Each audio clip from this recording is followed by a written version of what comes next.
Ayan na aking labong. Palambutin na natin siya sa gata. Ayan, may gata na siya. Nilagay ko na yung gata.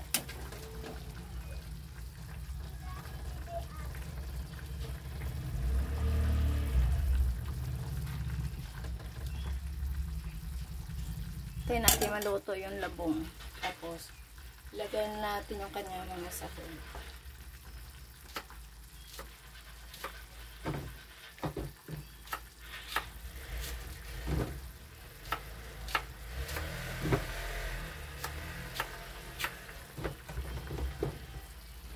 Kaya ano natin siya na kumulo hanggat sa maluto ang labong niya. Ayan na, luto na ang kanyang labong. Ayan na, malambot na siya.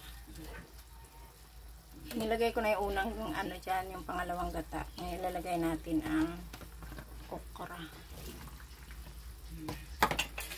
Tapos yung hipon hindi ko na uubusin kasi medyo marami naman.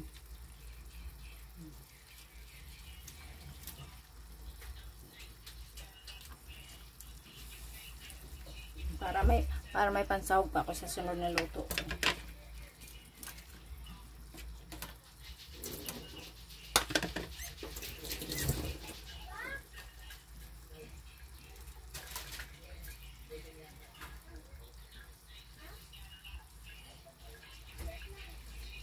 Tapos, lagyan natin ang ating magic nor.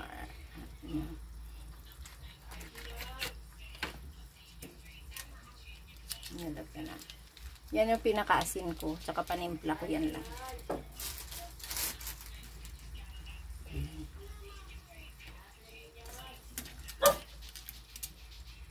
Takipan muna natin. Hayaan muna natin na maluto ang mga okra tsaka yung hipon. So, yummy, yummy, yummy! Ayun na!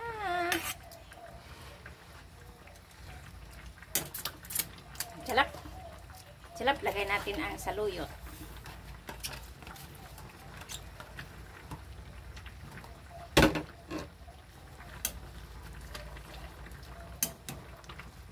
Ang saluyot. Oh, sayang. Tapos, ang gata ko na, unang gata, ilalagay ko na. Pero hindi ko siya uubusin ng lagay kasi marami naman siya.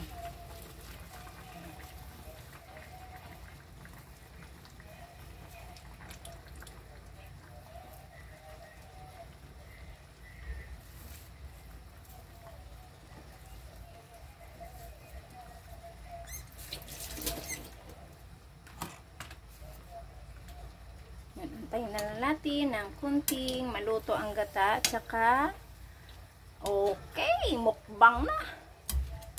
Pag natapos, pag naluto, antayin natin na kumulo yung gata na bago. Ayan guys, antayin na lang natin na maluto ang nilagay kong unang gata. Tapos na yan na. Oh, yan ang aking ginataang labong. Oh.